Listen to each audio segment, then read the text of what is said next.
welcome to the Gregarious Melbourne podcast. This is Chris, and in this interview I speak to Rachel Brochado, the country manager for Eyeo GmbH, or Eyeo Limited, or however you want to think of the GmbH. You may not have heard of Eyeo, but you will have definitely heard of some of their products. They are the creators of Adblock Plus. They are also now the creators of Flattr, and then feeding into all of that, the Acceptable Ads Network. And I think this is an interesting conversation. This has been part of a few conversations I've been having with people recently that are sort of slowly dripping out around the funding of content, the funding of open source, the funding of people's creative pursuits beyond advertising, I suppose. The interesting thing about Adblock Plus is how they actually do have adverts, but only certain types of adverts. And this has been sometimes controversial, and we dig in a little bit to this topic in the interview. But I'll leave you to listen and make up your own minds.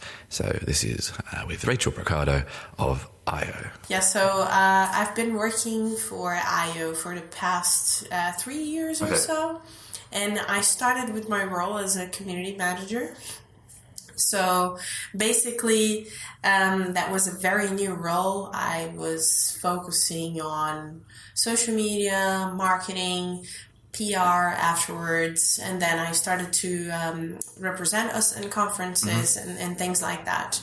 And just recently, I'm switching my role to country manager. So focusing our efforts in holistic approach for very specific markets to listen to users' needs in a specific region or so. So that's going to be the new focus for my role here at Eyeo. Your name is? My name is Rachel. I think I actually said that. But anyways, I don't know. Maybe we'll see. So. Even though a lot of people probably know some of your products, probably a lot of people don't necessarily know Eyeo, and I didn't, and I definitely heard of your two main products. So maybe let's go back a step, and I actually found there is one of the frequently asked questions in the website is like, what happened between because so your two main products are, and I'm going to have to be very, very careful here because it's very easy to get them mixed up. Adblock Plus. Because there's two that are very similar, so you've got to make sure we get the right one. Yeah. And Flattr. And then kind of the network that underpins those, which we'll come to in a minute, which is a product of sorts. So people probably know those. I mean, I would anticipate a lot of people didn't necessarily realise there was a company behind those, as opposed to just one person or a handful of people or something like that. So when did ABP transition into a company, and why? Okay, so in 2011 was when it was transitioned into a company. So Adblock Plus was created in 2006. So also fairly, in terms of technological terms, fairly old. Yeah, fairly old. But it was Vladimir Palant was the creator of it, and he was doing that as a hobby, right?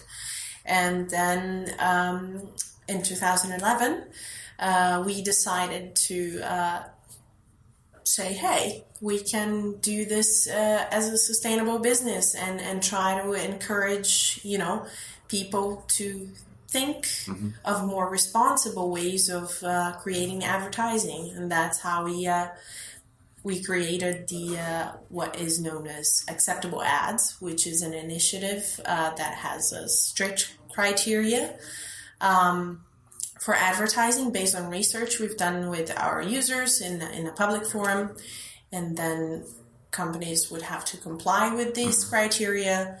And that's how we make our business now sustainable, because we can get a share from the companies that is only like 10%, and 90% of the companies that join that is for free.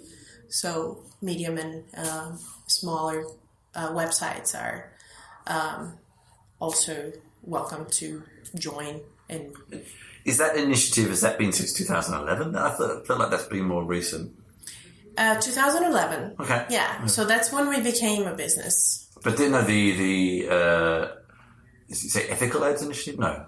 Acceptable ads. Acceptable ads initiative. Yes. That's more recent though, isn't it? No, that's it's been there for a while. It's just that people got to know that through random sources. I don't know however they did, but we've always been transparent about that. And I mean, so let's dig into this a bit more, because this is sort of an interesting idea that people have tried, and it's obviously been at least moderately successful, and you can go into as much detail as you like about how successful it's been or not, depending on what you like to talk about.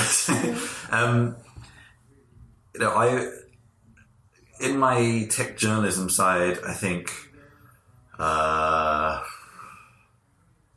I'm pretty sure all of it is ad supported, and ignoring maybe Medium, where I have done a couple of posts through the membership program, but not very many. And I've also worked in sites that try to transition to something else instead of just pure advertising. And it was always a challenge. And we could argue that maybe there's too much content on the internet, which is some of the reason that it's hard to convince people to pay for it, because they can just get it somewhere else. Whereas if there was less content and maybe less but more quality, people would be willing to pay more for it. We could also argue that maybe it benefits, especially in broader media, the incumbents, like older newspapers and things like that already have audiences from years ago. If they said we're changing to a subscription model, they're going to have better luck at getting people to go along with it, because they already have a reader base. And newspapers have followed a subscriber model for centuries anyway. But I sort of feel like from memory that this idea of having kind of a sanctioned advertising list was somewhat controversial. I don't know with who, probably more with advertisers and the publishers than the readers. How, I suppose, you mentioned like small and medium sites. So I guess who would be, are there any kind of big sites that are using this initiative, however we want to clarify what big means, but like very well-known sites that are using exclusively or semi-exclusively the particular network? That joined the Acceptable Ads program, you mean? We have a lot of bigger partners, but that's something that we don't really talk about our partners, to be honest. But we do have like bigger companies there that joined the Acceptable Ads initiative, and that many of us use. Probably. And has it been enough for those partners to replace what they used to have? Enough in what sense? In terms of revenue. Yes, it's been going great. It's a great program for everyone. I would say for users, for companies, and I would say that for the web, because this is one of the ways that we found to bring more sustainability, right? Because unfortunately, ads went to a very wrong path. Yeah, for sure. There's nothing inherently wrong with advertising. It's just the way that it's gone. Right. And I think like blocking everything is not a solution that is sustainable. So I think this is a way that we found that could benefit everyone for the long run, of course. And then we come back to another solution that you mentioned in the very beginning, which is called Flattr. Let's come back to Flattr in a minute, because I'd like to go into a bit more detail. Sure. So firstly, just from a sort of semi-technical perspective or whatever, is there a way that publishers can say, we'll show these ads for most people, and we'll show these ads for people who have Adblock Plus enabled? No. Or is it one? It's just one criteria for everyone. There's nothing different, and there's no money that will buy different things here and there. It's like the same criteria for everyone. Yeah. And then we have threshold, like 10 million impressions, I think, that's when we start to... a month, a year? Or? A month, I believe.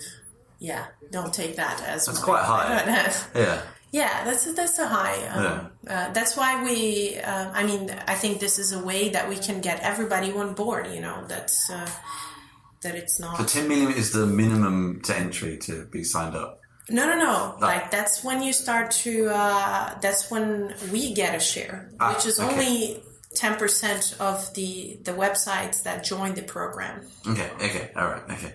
But anybody who matches the criteria could join, even if it's 10 Everybody, exactly. Yeah. Everyone can join the criteria. It's like if you fulfill the criteria, which is the same for everyone, you're in the program. And so for the publisher side, what is that? What are those? What are those criteria?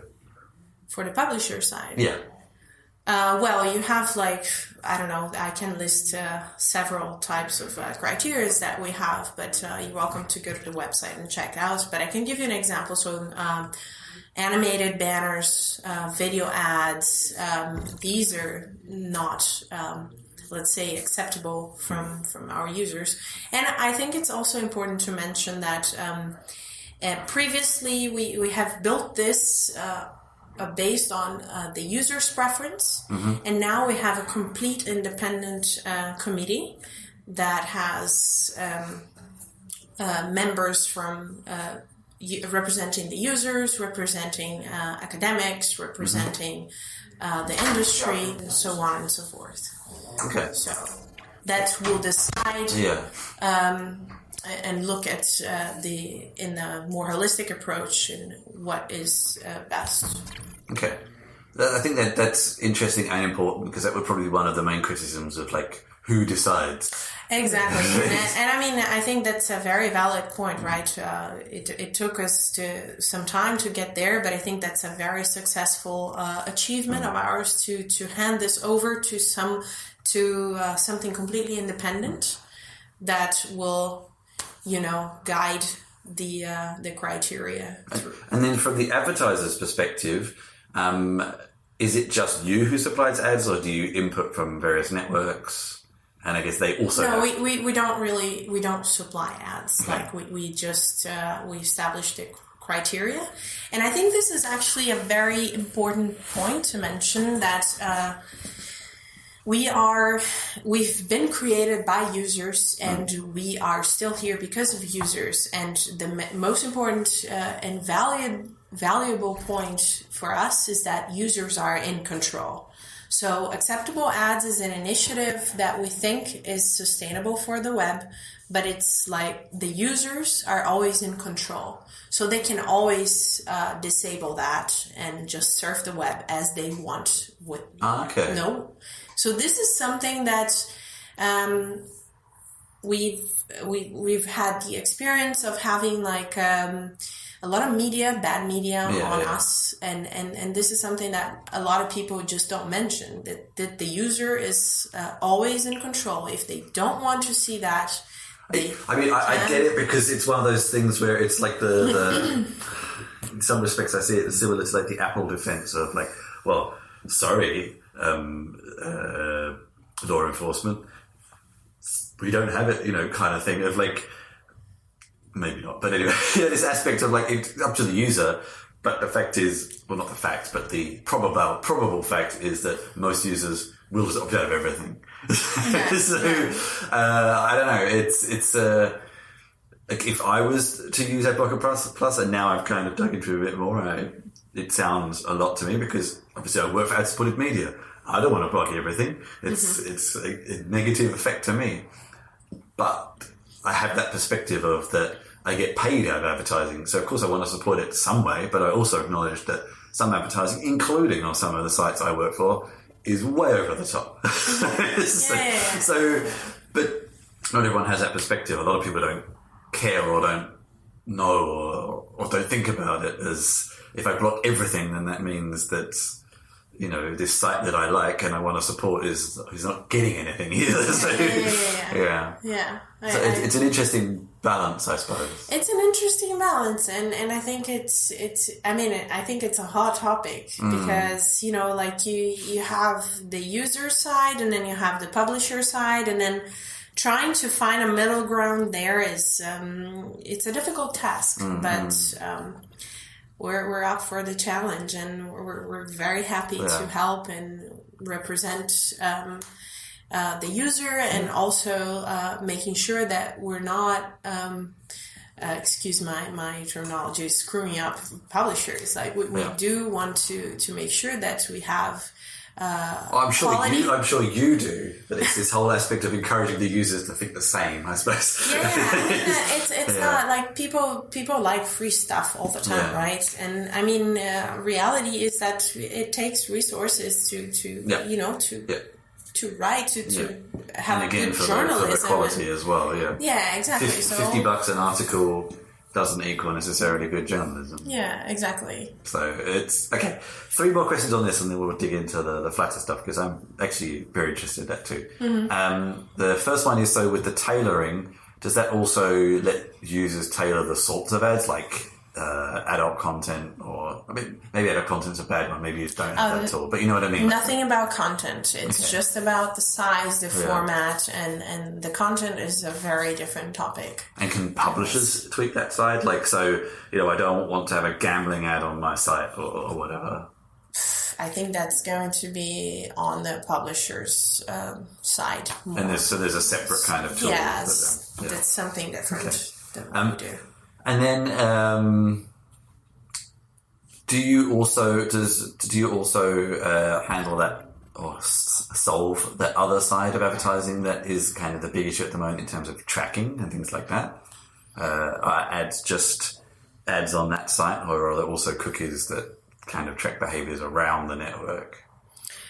We do have specific filter lists for specific concerns. So, for example, easy privacy, that you can actually use it. But it's important that users know that, like, the acceptable ads, they are being tracked. And if they don't want to be tracked, they have to disable that.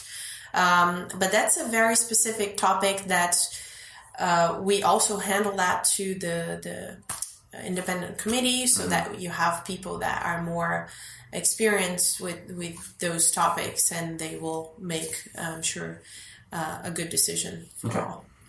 And then finally, so if I go to a site that's, let's say fairly well known, I don't want to pick any examples because I may find that they're actually already a member. So just generic large site, and I have Adblock Plus on, and it's not showing any ads, and as it's being deployed increasingly commonly, it says you've got an ad blocker on, whatever the message may be. So, as this is a browser extension, do you do anything like circumvention, like No, well, sort of even like adding an extra prompt. I mean, it's hard to detect quite if that sort of message is being shown because you don't exactly know what's being rendered on the page. But to say, hey, this site is not showing anything because you've got an ad blocker on. Because you're using us, how about you try contacting them and encouraging them to become a member of a better ad network or something like that instead of just telling you not to. Well, we do try, on both ends to try to, educate users. Hey, we do need good quality content, need resources, and this is like the publisher's right? And at the same time, we try to talk to publishers and say, hey, we have a good solution for you here as well. But it's not everybody that listens to us, right? Sure. Especially the larger ones, because I guess realistically you could possibly say that they would have I don't know. It's so hard to say with advertising because there's so many of these junky ads that you just think, like, do these work? I guess you wouldn't be serving them if they didn't, but I don't know anybody who clicks them. I don't know. I mean, advertising is a big con, really. You're just kind of like hoping you're convincing someone else that by telling someone else that someone will buy something at some point. And really, it's such a small percentage that, especially with online advertising, I've been constantly waiting for the whole thing to just, the bottom to fall and everyone to realise that no one is really buying anything, but it hasn't happened yet, so we'll see. Which I guess leads us nicely on to Flattr. I mean, Flattr is also reasonably well established. It's not particularly new. No, it's not particularly new. I mean, we've changed a few things here and there that make a difference in the end about the product. It used to be a button where you clicked on it, and then now it's automatic. Ah, okay. Right. Well, this is interesting. Let's go back a step now, because the last time I looked at it was a button, which, you have to add to things. There's a lot of people who have no idea what it is. Even adding like share to Reddit is a bit obscure to a lot of people. So adding a Flattr button is... and I would say that it was probably one of the earlier ideas in this attempt to get people to kind of self-contribute to content, and not just articles, but also videos, GitHub, whatever it may be. But now there's been a whole new wave of these, and it sounds like you've kind of caught up. Well, I don't say caught up because I don't know when you did it, but doing something similar, shall we say, to some of those other ideas now, the things like the Brave browser, Satoshi Pay. I actually interviewed a couple of weeks ago the CTO of Ripple, and he's leaving to do another project that does this sort of thing too. Because I think everyone realised you have to just make it seamlessly easy. Right. Getting people to click on something. Yeah, people don't it's do an it. extra step. So even installing a browser extension is an extra step. Yeah. But that's about the lowest bar you can get to, really. So it's short of something like Brave, which is pre-baked in, but that's a real minority browser. So as interesting as it is, it's like even Opera is not particularly big, out of the main ones. So tell us. Ghost person here. Tell me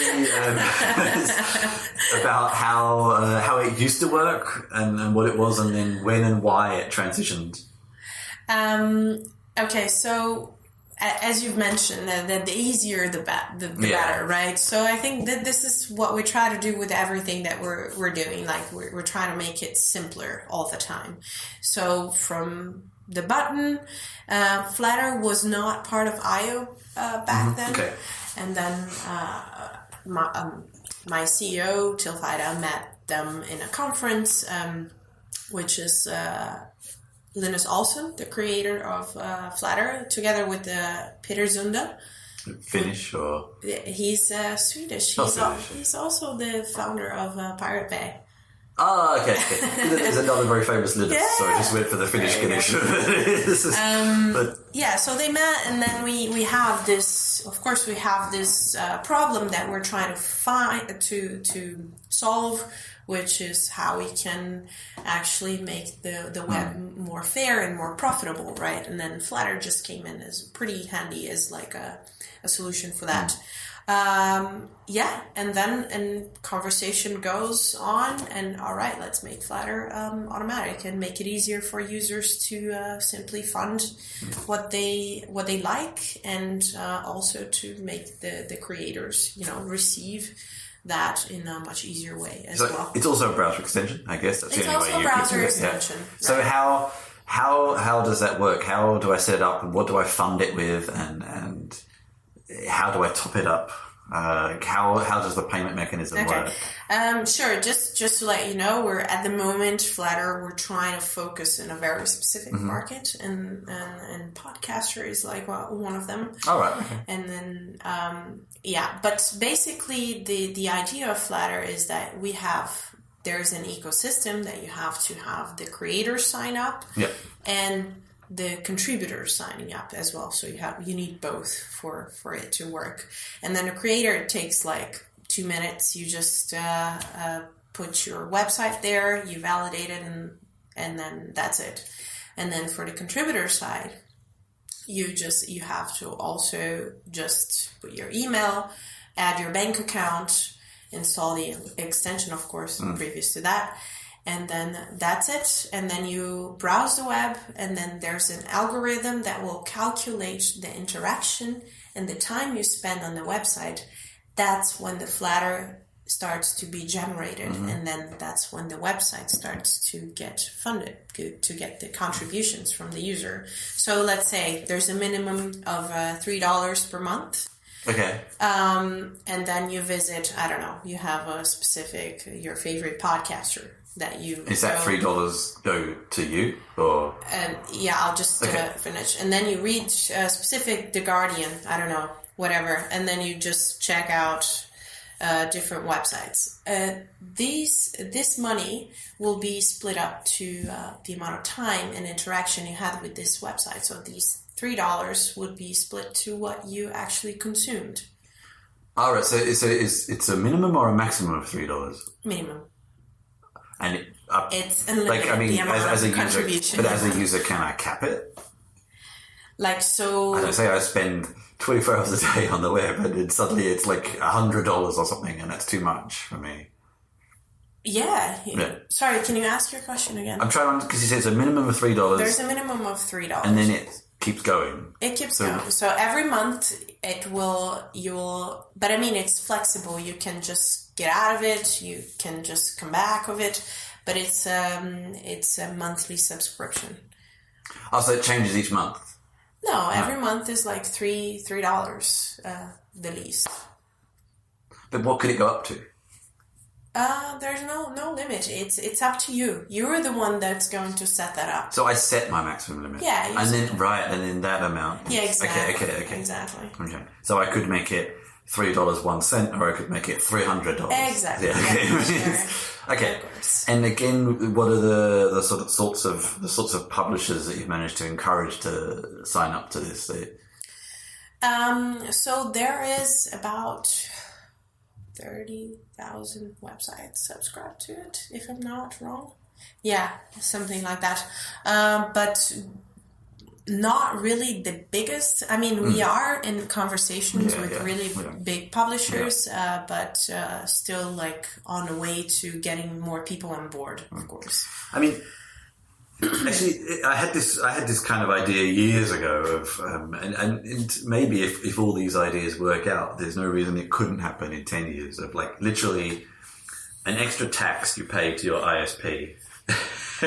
And you do whatever you like, download stuff, stream stuff, read stuff, listen to stuff, and that extra tax is distributed amongst all the creators that you, this is a very pie in the sky idea, but actually at the moment people are testing this similar sort of idea, but with the browser instead, which is effectively how most of your content is consumed anyway. And if in the future you had, like, instead of paying a Netflix amount, it was done through Flattr or whatever else as well. In theory, when there's the critical mass, this could be possible. And I wonder, because, like, Flattr's been around for a little while, some other ideas for this have been around for a little while, but they've always been in very niche circles. And I wonder if, thanks to various occurrences from the past year, I would say, that maybe now this is starting to be spoken about in more mainstream circles, and not now, but maybe in a few years, this actually will be something that more people do, and more kind of mainstream sites and mainstream people do, because now they are starting to think about privacy and security, which are somewhat reactions to the fact that sites have to use so much crappy advertising to make any revenue, and then that kind of unfortunately equals the negative side of that, and that bothers them, so they want to see what they can do to fix that, which means blocking ads. But then people say, oh well, people deserve to get paid, and now there's an easier to use way of letting that happen, and maybe now the ball starts really rolling and snowballing to make this a more normal thing to do, as opposed to kind of hacker communities and niche communities and things like that. I don't know. Do you feel like now is a very good time for these ideas to really push into more mainstream? I think not. Okay. I actually think it will, to get mainstream for this, it will have to start in niches, like But they already have been in niches for a little while. Yeah, but I think it will take some time for it to become like really mainstream. So I think there should be some time until it becomes like mainstream. I don't really think there is a solution that will come and be like, oh, let's pay a subscription for the web. Let's call it like that. I think that's not going to happen anytime soon. So I think it will really come from these very tryouts, and like the more people join, the more people like, and then it will happen eventually. But no, I cannot see that happening right now. Okay. I sort of think that there may be a few more push. There's these concepts of trying to encourage people to do the right thing, but often that actual switch comes from something else. We tried for decades probably not decades, but for the past decade to make people think about privacy. And it didn't really matter. But then a big event is happening. That has made people go, oh. Yeah, privacy matters. And it wasn't what we were doing really, and it wasn't anything we did, but it still was a consequent success. So that more people are talking about it now. And sometimes, your wins come from the places you don't expect. Maybe we see that we're already seeing that so many large publishers are struggling that they just say, well, this isn't working, so why not just try something like this? And it's like, well, if you want to keep reading The Guardian, you have to sign up to Flattr. And people say, oh, well, I never thought about it before, but why not? I don't know. The thing is that, like, people want to do their own revenue model. It's just like everyone, all the publishers, okay, now we want our own thing. So that's a really difficult...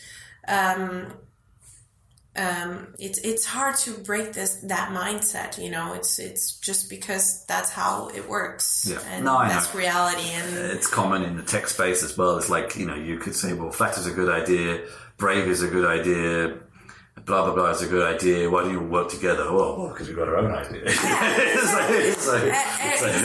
No, we've got our own idea. And I think that's like also like a really big obstacle for getting Flattr more mainstream. Although I think actually the CTO of Ripple mentioned something to me, because I think the other person he's founded the company with actually had something to do with it, that there is a Web3C standard that is not used. There's a payments API, and there's talk of the browser manufacturers, the main three, I suppose, maybe four.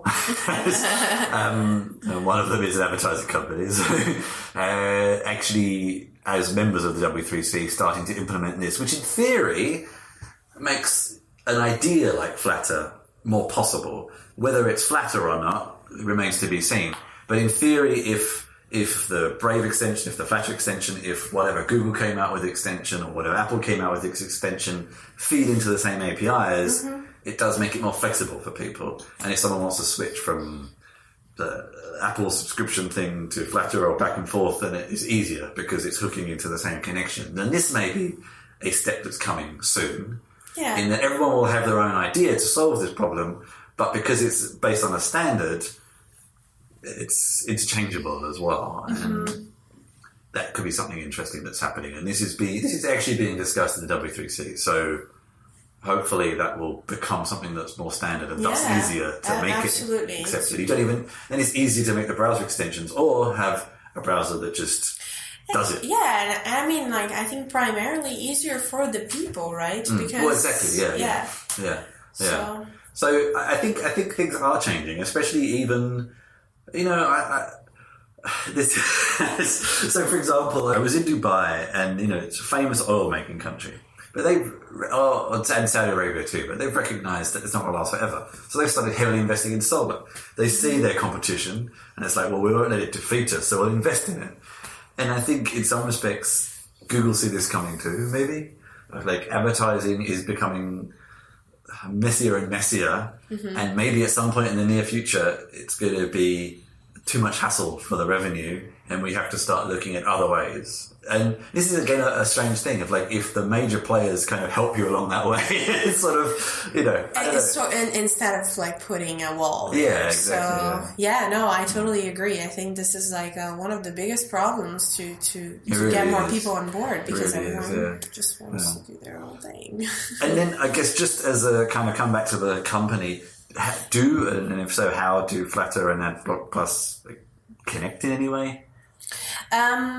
We thought about like a future integration, right? Because it just makes sense to have them both. But for now, it's very separate. You know, like we want to see how Flattr goes, and then eventually just merge in the near future. But that will come with time. Yeah, and then that flips the narrative as well. Instead of we block ads, it's like we generate revenue for creators. We make the web more sustainable. Yeah. And I guess what's the plan? What's the roadmap for the next 6 months? For what exactly? So the company, products, new products. I don't know. So I mean, we want to make sure, you know, like we want to focus in a niche for Flattr. So that's where we met in the podcaster meetup. So focus on that, and then get feedback from people, and then just try to grow and get more people on board as possible. And with Adblock Plus, or is that fairly get more people on board as well from the user side? No new products planned, or that's keeping you busy enough? I think that's keeping us busy enough. Yeah, okay. I mean, like. We have some like innovative ideas for mobile, but that I will save for later. But actually, the interesting thing you mentioned about podcasts, because I'd be fascinated to know how that will work, because most people don't listen to podcasts in a browser. No, but we do have like the mobile. What is it called? Prototype. So, for example, I use Overcasts. We do want to facilitate that on mobile. It is weird because... So that's the plan. I think that Apple have proposed their new standard for podcasts, and I'm not sure if it's actually live or not. I think Google too. Yeah, because at the moment, the podcasting standard is very lacking. It doesn't really give you... let's help the podcasters. Yeah, so people always say, like, how many listeners do you get? It's like, well... No.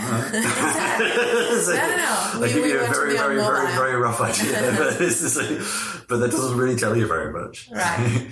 And it's interesting. I think because it was basically a packaging of an old technology that now has had a surge in popularity. Everyone's like, hang on a minute, this really is lacking. Exactly. Okay, cool. Well, anything important that we haven't mentioned that you want to make sure people know? No, just to stay tuned. We have some news coming up about like mobile, and also to Flattr for podcasters, and for mobile as well. So just keep. Like app usage, that could be interesting. That's. That's instead somehow of buying that's an the future. app. Exactly. That was my interview with Rachel Brochado, recorded live here in Berlin. I hope you enjoyed it. If you have any comments, you can find more details on gregariousmammal.com/podcast. You can buy merchandise or donate to the show at gregariousmammal.com/support. Maybe we should add a Flattr link. And you can also continue the conversation on facebook.com/gregariousmammal. I personally am Christian Schiller at christianschiller.com, or on Twitter at chrischinch. And until next time, thank you for listening.